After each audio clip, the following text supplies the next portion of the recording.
କଞ୍ଚା ଅଣ୍ଡା ପଇଲା ତୋର କାଞ୍ଜିଆ ଅଣ୍ଡା ପଡ଼ିଗଲା ଆରେ ତତେ ସେ ଦେଇଦେଲା ତୁ ନେଇଗଲୁ ଭାଇ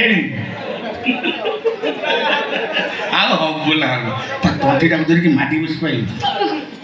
ମୁଁ ନିଶାରେ ଅଛି ମୁଁ ପାଇବିନି ବାବୁଙ୍କୁ ଟଙ୍କା ଦେବି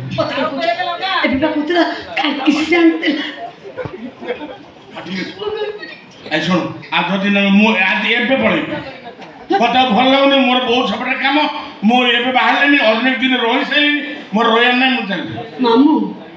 ତମେ ଏମିତି କାହିଁକି କହୁଛ ଟିକେ କଥା ଘର ଛାଡ଼ି ପଳେଇବ ବୋଲି କହୁଛ କାହିଁକି ଆଗୁଛି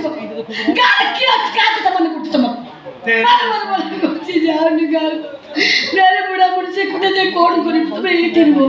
ତମେ ଏଇଠି ଅଛ ବୋଲି କେତେ ଭଲ ଲାଗୁଛି ତମେ ଅଛ ବୋଲି ଘରଟା ପୁରା ଫୁଲା ଫୁଲା ଲାଗୁଛି ଏବେ ତ ସରୋଜ ଆସିକି ରହିଲି ଆମେ ସମସ୍ତେ ମିଶିକି ରହିବା କମଲେଶ ମାମୁଁ ଗାଁକୁ ଯିବାକୁ ବାହାରୁଛନ୍ତି ତମେ ମନା କର ହଁ ମାମୁଁ ଅନୁପମ ଠିକ ଅଛି ଘରେ ସମସ୍ତେ ରହିଲେ ଘରଟା ପୁରିଲା ପୁରିଲା ଲାଗୁଛି ଆଉ କିଛି ଦିନ ରହିଯାଅ ଆମ ସୁରତ ତ ଆସିଲାଣି ମୁଁ ରହିବାକୁ ମନା କରୁନି ମାନେ ଗୋଟେ ମେନ୍ କଥା ଆପଣଙ୍କୁ କହିବି ବୋଲି ଅନେକ ଦିନ